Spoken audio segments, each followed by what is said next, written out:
ಸಂಕ್ಷಿಪ್ತ Valmiki Ramayana doctor H Ramachandra ಸ್ವಾಮಿ. ಯುದ್ಧಕಾಂಡ.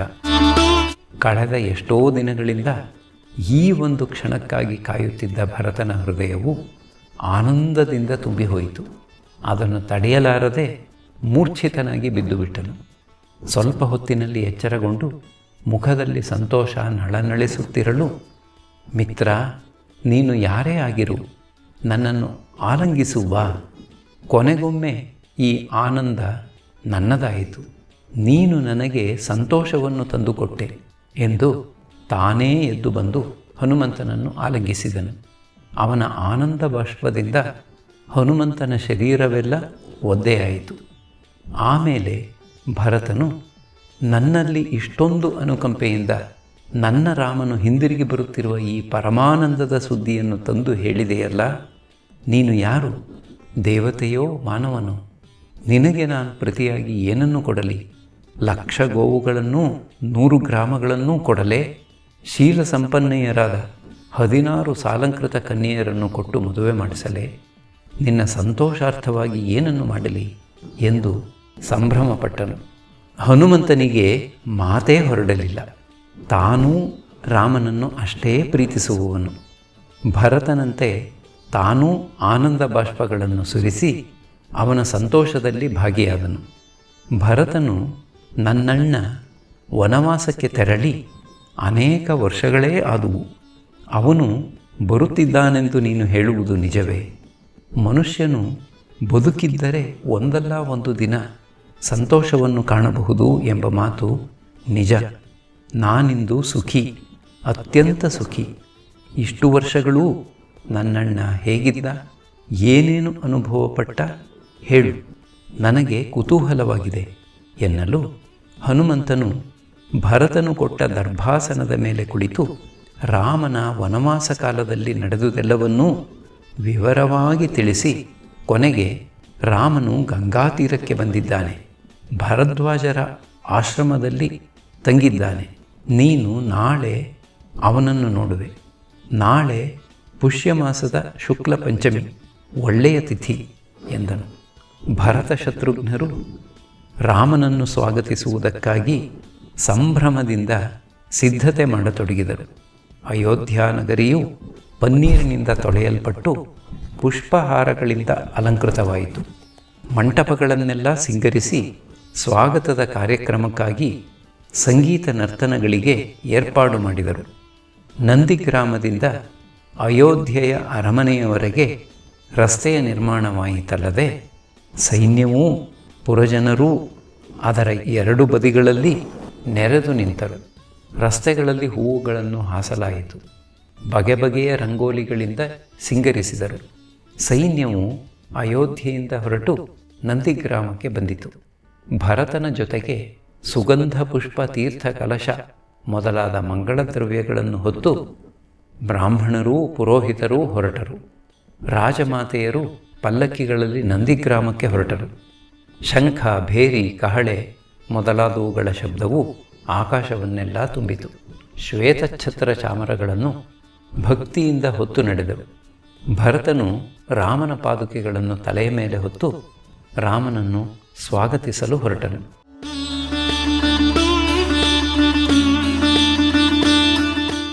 ಇದ್ದಕ್ಕಿದ್ದಂತೆ ಭರತನಿಗೆ ಸಂದೇಹ. ಹನುಮಂತ, ಎಲ್ಲಿ ರಾಮ ಕಾಣುವುದಿಲ್ಲವಲ್ಲ? ವಾನರ ಸೈನ್ಯ ಜೊತೆಯಲ್ಲಿ ಬರುತ್ತಿದೆ ಎಂದೆ. ಒಬ್ಬ ವಾನರನೂ ಕಾಣುವುದಿಲ್ಲವಲ್ಲ? ಏಕೆ ಯಾರೂ ಬಂದಿಲ್ಲ? ತಿಳಿಸು ಎಂದು ನೋವಿನಿಂದ ಪ್ರಶ್ನಿಸಿದನು. ಹನುಮಂತನು, ಇಂದ್ರನು ರಾಮನಿಗೊಂದು ವರ ಕೊಟ್ಟಿದ್ದಾನೆ. ವಾನರರಿಗೆ ಸಮೃದ್ಧಿಯಾಗಿ ಆಹಾರ ದೊರಕುವಂತೆ ಅರಣ್ಯಗಳೆಲ್ಲ ಫಲಪುಷ್ಪಗಳಿಂದ ತುಂಬಿರಲಿ ಎಂಬುದೇ ಆ ವರ. ಇಡೀ ಸೈನ್ಯವೇ ಭರದ್ವಾಜರ ಆಶ್ರಮದಲ್ಲಿ ತಂಗಿದೆ. ಅವರು ಬರುತ್ತಿರುವ ಶಬ್ದ ನನಗೆ ಕೇಳಿಸುತ್ತಿದೆ. ಅವರೀಗ ಗೋಮತಿ ತೀರಕ್ಕೆ ಬಂದಿದ್ದಾರೆ ಎಂದೆನಿಸುತ್ತದೆ. ಮುಗಿಲೆತ್ತರಕ್ಕೆ ಎದ್ದಿರುವ ಧೂಳು ಕಾಣಿಸುತ್ತಿದೆ ನೋಡು. ಚಂದ್ರನಂತೆ ಹೊಳೆಯುತ್ತಾ ವಾಯುವೇಗದಲ್ಲಿ ಬರುತ್ತಿರುವ ಆ ರಥವು ಕಾಣಿಸದೆ? ಅದು ದಿವ್ಯವಾದ ಬ್ರಹ್ಮರಥ, ಪುಷ್ಪಕ ವಿಮಾನ.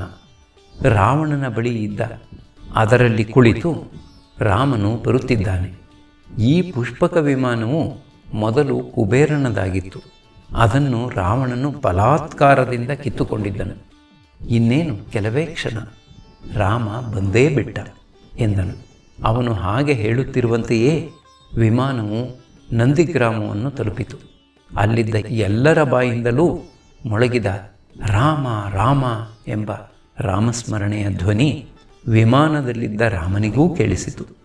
ಭರತ ಕೈ ಮುಗಿದುಕೊಂಡು ನಿಂತಿದ್ದನು. ಆಕಾಶದಲ್ಲಿದ್ದ ರಾಮನನ್ನು ನೋಡಿದೊಡನೆ ಭೂಮಿಯಿಂದಲೇ ತನ್ನ ಪ್ರಣಾಮಗಳನ್ನು ಸಲ್ಲಿಸಿದನು. ಮುಂದಿನ ಕ್ಷಣವೇ ವಿಮಾನವು ಭೂಸ್ಪರ್ಶ ಮಾಡಿತು. ಭರತ ಓಡಿ ಹೋಗಿ ರಾಮನ ಪಾದಗಳಿಗೆ ನಮಸ್ಕರಿಸಿದನು.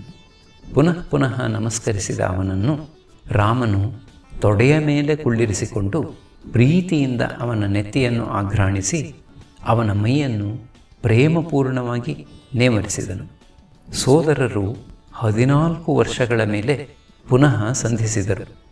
ಭರತನು ಲಕ್ಷ್ಮಣನನ್ನು ಆದರಿಸಿ ಸೀತೆಗೆ ನಮಸ್ಕರಿಸಿ ಅವರೆಲ್ಲರಿಗೂ ಅಭಿವಾದನ ಮಾಡಿದನು. ಸುಗ್ರೀವ, ಜಾಂಬವಂತ ಮೊದಲಾದ ವಾನರ ವೀರರೆಲ್ಲರನ್ನೂ ಆದರಿಸಿದ ಅವನು, ಸುಗ್ರೀವ, ನೀನು ನಮ್ಮಲ್ಲೇ ಒಬ್ಬನು. ಇಷ್ಟೆಲ್ಲ ನೆರವು ನೀಡಿದ ನೀನು ನಮ್ಮ ಸನ್ಮಿತ್ರ ಎಂದನು. ವಿಭೀಷಣನಿಗೆ, ನಿನ್ನ ಸಹಾಯದಿಂದಲೇ ನನ್ನಣ್ಣ ಇಷ್ಟೆಲ್ಲ ಸಾಧಿಸುವುದಕ್ಕಾಯಿತು. ನಿನಗೆ ನಾವೆಲ್ಲರೂ ಕೃತಜ್ಞರು ಎಂದನು. ಶತ್ರುಘ್ನನು ಭರತನಂತೆಯೇ ಎಲ್ಲರನ್ನೂ ಅಭಿವಾದಿಸಿ ಆದರಿಸಿದನು. ರಾಮನು ತಾಯಿ ಇದ್ದಲ್ಲಿಗೆ ನಡೆದನು. ಅವಳ ಪಾದಗಳಿಗೆ ನಮಸ್ಕರಿಸಿ ಅವುಗಳನ್ನು ಎರಡೂ ಕೈಗಳಲ್ಲಿ ಹಿಡಿದು ತನ್ನ ಕಣ್ಣೀರಿನಿಂದ ಅಭಿಷೇಕ ಮಾಡಿದನು. ಸುಮಿತ್ರೆ, ಕೈಕೇಯಿಯರಿಗೆ ನಮಸ್ಕರಿಸಿ ನಂತರ ವಸಿಷ್ಠರಿಗೆ ನಮಸ್ಕರಿಸಿದನು. ಅಯೋಧ್ಯೆಯ ಪುರಜನರೆಲ್ಲರೂ ಸೀತಾರಾಮ ಲಕ್ಷ್ಮಣರನ್ನು ನೋಡುತ್ತಾ ನಿಂತರು. ನೋಡಿದಷ್ಟೂ ಕಣ್ಣು ತಣಿಯವು. ರಾಮ ಹಿಂದಿರುಗಿದ ಆನಂದವನ್ನು ತಾಳಿಕೊಳ್ಳಲಾರದೆ ಎಷ್ಟೋ ಜನ ಆನಂದ ಬಾಷ್ಪಗಳನ್ನು ಸುರಿಸಿದರು. ಯಾರಿಗೂ ಮಾತೇ ಹೊರಡಲಿಲ್ಲ.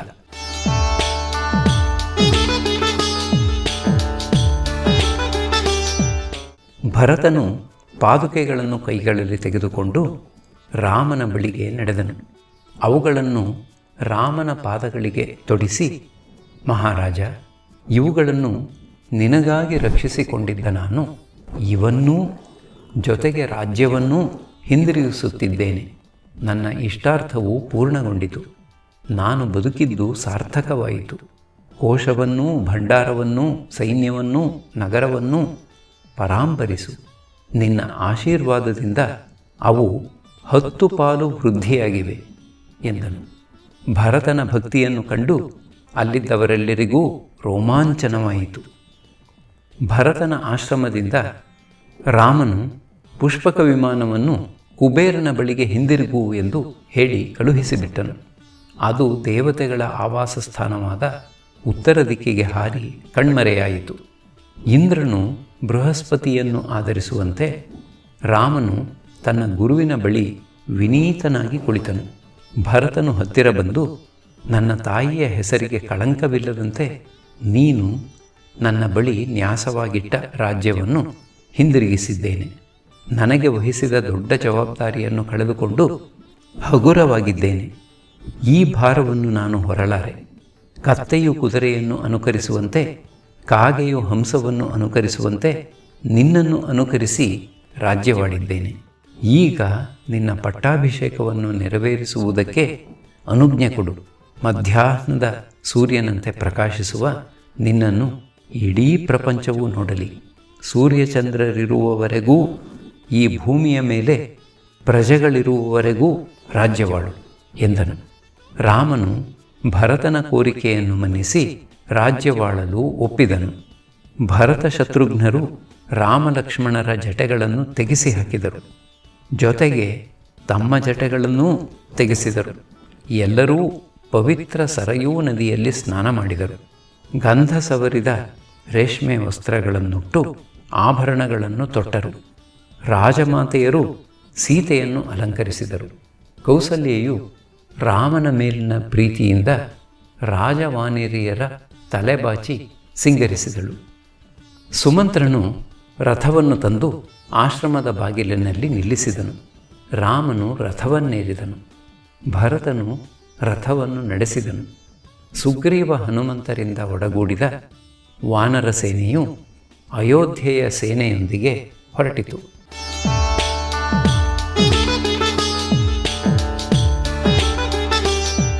ಅಯೋಧ್ಯೆಯ ಮಂತ್ರಿಗಳಾದ ಅಶೋಕ, ವಿಜಯರು ವಸಿಷ್ಠರ ಬಳಿಗೆ ಹೋಗಿ ರಾಮ ಪಟ್ಟಾಭಿಷೇಕವನ್ನು ನಡೆಸಿಕೊಡಬೇಕು ಎಂದು ವಿನಂತಿಸಿದರು. ಲಕ್ಷ್ಮಣ, ವಿಭೀಷಣರು ಚಾಮರವನ್ನೂ ಶತ್ರುಘ್ನನು ಶ್ವೇತಛತ್ರವನ್ನೂ ಹಿಡಿದಿರಲು ಮೆರವಣಿಗೆಯು ಅಯೋಧ್ಯೆಗೆ ಬಂದಿತು. ಈ ಮಹಾ ಸಮಾರಂಭವನ್ನು ನೋಡಲು ದೇವತೆಗಳು ಅಂತರಿಕ್ಷದಲ್ಲಿ ಬಂದು ನೆರೆದರು. ರಾಮನ ಪ್ರೀತಿಯ ಆನೆ ಶತ್ರುಂಜಯ ರಾಮನನ್ನು ಸ್ವಾಗತಿಸಲು ಮುಂದೆ ಬಂದಿತು. ಸುಗ್ರೀವನನ್ನು ಅದರ ಮೇಲೆ ಕುಳ್ಳಿರಿಸಿದರು. ಆಸ್ಥಾನಿಕರ ನಡುವೆ ರಾಮನು ನಕ್ಷತ್ರಗಳ ನಡುವಣ ಚಂದ್ರನಂತೆ ಶೋಭಿಸುತ್ತಿದ್ದನು. ಸಂಗೀತಗಾರರು ಹಾಡುತ್ತಿರಲು ಗೋವನ್ನು ಮುಂದಿಟ್ಟುಕೊಂಡು ಪುರೋಹಿತರ ವೇದಘೋಷದ ನಡುವೆ ಹಾಸಿದ್ದ ಪುಷ್ಪಗಳ ಮೇಲೆ ರಾಮನ ರಥವು ಬರುತ್ತಿದ್ದಿತು. ದಶರಥನ ಕಾಲದಿಂದಲೂ ಇರುವ ಆ ಮಂತ್ರಿಗಳಿಗೆ ರಾಮನು ಈ 14 ವರ್ಷಗಳಲ್ಲಿ ನಡೆದುದೆಲ್ಲವನ್ನೂ ತಿಳಿಸಿ ಗೆಳೆಯರಾದ ಸುಗ್ರೀವ, ವಿಭೀಷಣರನ್ನು ಪರಿಚಯ ಮಾಡಿಕೊಟ್ಟನು. ಹನುಮಂತನ ಶೌರ್ಯವನ್ನೂ ದಿವ್ಯ ಗುಣಗಳನ್ನೂ ಹೊಗಳುತ್ತಿದ್ದನು. ಎಲ್ಲರೂ ಅಯೋಧ್ಯೆಗೆ ಬಂದು ಸೇರಿದರು. ರಾಮನು ಹಿಂದೆಂದೂ ನೋಡದಿದ್ದವನಂತೆ ತನ್ನ ಪ್ರೀತಿಯ ಅಯೋಧ್ಯೆಯನ್ನು ನೋಡಿದನು. ತಂದೆಯ ಅರಮನೆಗೆ ಬಂದೊಡನೆ ಅಶ್ರುನಿಮೀಲಿತ ನೇತ್ರನಾದನು. ರಥದಿಂದ ಇಳಿದು ನಡೆದು ಬಂದನು. ಹಿರಿಯರೆಲ್ಲರನ್ನೂ ವಂದಿಸಿ, ಭರತ, ಸುಗ್ರೀವ ನನ್ನ ಅರಮನೆಯಲ್ಲಿರಲಿ ಎಂದನು. ಸುಗ್ರೀವನು ಸುವರ್ಣ ಪಾತ್ರೆಗಳೊಡನೆ ವಾನರರನ್ನು ಸಮುದ್ರದಿಂದ ಪವಿತ್ರ ಜಲ ಸಂಗ್ರಹಣೆ ಮಾಡುವಂತೆ ಕಳುಹಿಸಿದನು. ಪಟ್ಟಾಭಿಷೇಕದ ಏರ್ಪಾಟು ಮುಗಿಯಿತು. ವಸಿಷ್ಠನ ಅಪ್ಪಣೆಯಂತೆ ಸೀತಾರಾಮರು ರತ್ನಖಚಿತ ಸಿಂಹಾಸನದ ಮೇಲೆ ಕುಳಿತರು. ವಸಿಷ್ಠ, ವಾಮದೇವ, ಜಾಬಾಲಿ, ಕಶ್ಯಪ, ಕಾತ್ಯಾಯನ, ಗೌತಮ, ವಿಜಯ ಎಲ್ಲರೂ ಋತ್ವಿಜರ ಮಂತ್ರಘೋಷದ ನಡುವೆ ಸಮಸ್ತ ನದೀ ಸಮುದ್ರಗಳ ಪವಿತ್ರ ಜಲದಿಂದ ಅವರಿಗೆ ಅಭಿಷೇಕ ಮಾಡಿದರು. ಶತ್ರುಘ್ನನು ಶ್ವೇತಛತ್ರವನ್ನೂ ಸುಗ್ರೀವ, ವಿಭೀಷಣರು ಚಾಮರಗಳನ್ನೂ ಹಿಡಿದಿದ್ದರು. ಇಂದ್ರನು ವಾಯುವಿನ ಮೂಲಕ ಕಳುಹಿಸಿದ್ದ ಕಮಲ ಪುಷ್ಪಮಾಲೆ ಹಾಗೂ ಕಂಠೀಹಾರವನ್ನು ರಾಮನು ಧರಿಸಿದನು. ದೇವತೆಗಳು ಭೂಮಿಗಿಳಿದು ಬಂದರು. ಅಪ್ಸರಸಿಯರು ನರ್ತಿಸಿದರು. ಭೂಮಿಯು ಫಲಪುಷ್ಪ ಸಮೃದ್ಧವಾಗಿ ನಗುತ್ತಿತ್ತು. ರಾಮನು ಹಸುಗಳನ್ನೂ ಕುದುರೆಗಳನ್ನೂ ಬ್ರಾಹ್ಮಣರಿಗೆ ದಾನ ಮಾಡಿದನು. ಸುಗ್ರೀವನಿಗೆ ರತ್ನಖಚಿತ ಸುವರ್ಣಮಾಲೆಯನ್ನು ಕೊಟ್ಟು ರಾಮನು ಅಂಗದನಿಗೆ ಭುಜಕೀರ್ತಿಗಳನ್ನು ತಾನೇ ತೊಡಿಸಿದನು. ಸೀತೆಯ ಕೊರಳಿಗೆ ಚಂದ್ರನಂತೆ ಹೊಳೆಯುವ ಒಂದು ಮುತ್ತಿನ ಹಾರವನ್ನು ಹಾಕಿದನು. ತನ್ನ ಕೊರಳಿನಿಂದ ಅವಳು ಅದನ್ನು ತೆಗೆದು ರಾಮನನ್ನೂ ವಾನರರನ್ನೂ ನೋಡತೊಡಗಿದಳು. ರಾಮನಿಗೆ ಅರ್ಥವಾಯಿತು. ದೇವಿ, ನಿನಗೆ ಯಾರು ಅತ್ಯಂತ ಇಷ್ಟರಾಗಿರುವರೋ, ಯಾರಲ್ಲಿ ತೇಜಸ್ಸು, ಧೈರ್ಯ, ಯಶಸ್ಸು, ದಕ್ಷತೆ, ಸಾಮರ್ಥ್ಯ, ನಯ, ವಿನಯ, ಬುದ್ಧಿ, ಪೌರುಷ, ಪರಾಕ್ರಮಗಳು ನೆಲೆಗೊಂಡಿವೆಯೋ ಅವರಿಗೆ ಹಾರವನ್ನು ಬಹುಮಾನಿಸು ಎಂದನು. ಸೀತೆ ಅದನ್ನು ಹನುಮಂತನಿಗೆ ಕೊಟ್ಟಳು. ಅದನ್ನು ಧರಿಸಿದ ಅವನು ಬಿಳಿಯ ಮೋಡದ ಸೆಳಕಿನಿಂದ ಸುತ್ತುವರಿಯಲ್ಪಟ್ಟ ಪರ್ವತ ಶಿಖರದಂತೆ ಶೋಭಿಸಿದನು. ಇತರ ವಾನರರಿಗೂ ರಾಮನು ಉಡುಗೊರೆಗಳನ್ನು ಕೊಟ್ಟನು. ಪಟ್ಟಾಭಿಷೇಕವು ವೈಭವದಿಂದ ಕೊನೆಗೊಂಡಿತು. ಹನುಮಂತ, ಸುಗ್ರೀವ ಮತ್ತಿತರ ವಾನರ ವೀರರು ಸೈನ್ಯದೊಂದಿಗೆ ಕಿಷ್ಕಿಂಧೆಗೆ ಹಿಂದಿರುಗಿದರು. ವಿಭೀಷಣನು ತನ್ನ ರಾಜ್ಯವಾದ ಲಂಕೆಗೆ ಹಿಂದಿರುಗಿದನು.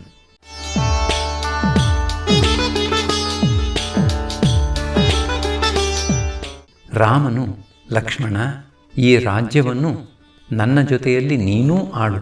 ನನ್ನ ಸಮಾನನಾಗಿರುವ ನಿನಗೆ ಯುವರಾಜ ಪಟ್ಟಾಭಿಷೇಕ ಮಾಡುತ್ತೇನೆ ಎಂದು ಎಷ್ಟು ಹೇಳಿದರೂ ಲಕ್ಷ್ಮಣ ಒಪ್ಪಲಿಲ್ಲ.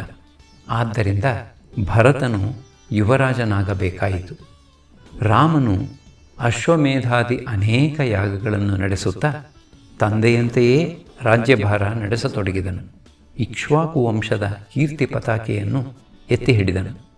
ರಾಮನು ರಾಜ್ಯವಾಳುತ್ತಿದ್ದ ಕಾಲದಲ್ಲಿ ಸ್ತ್ರೀಯರು ಗಂಡಂದಿರನ್ನು ಕಳೆದುಕೊಳ್ಳದೆ ಸುಖವಾಗಿದ್ದರು. ಕಾಡಿನ ಕ್ರೂರ ಪ್ರಾಣಿಗಳ ಹಾವಳಿ ಇರಲಿಲ್ಲ. ಯಾವುದೇ ರೋಗ ಬಾಧೆಯಿಲ್ಲದೆ ಜನಗಳು ಆರೋಗ್ಯವಾಗಿದ್ದರು.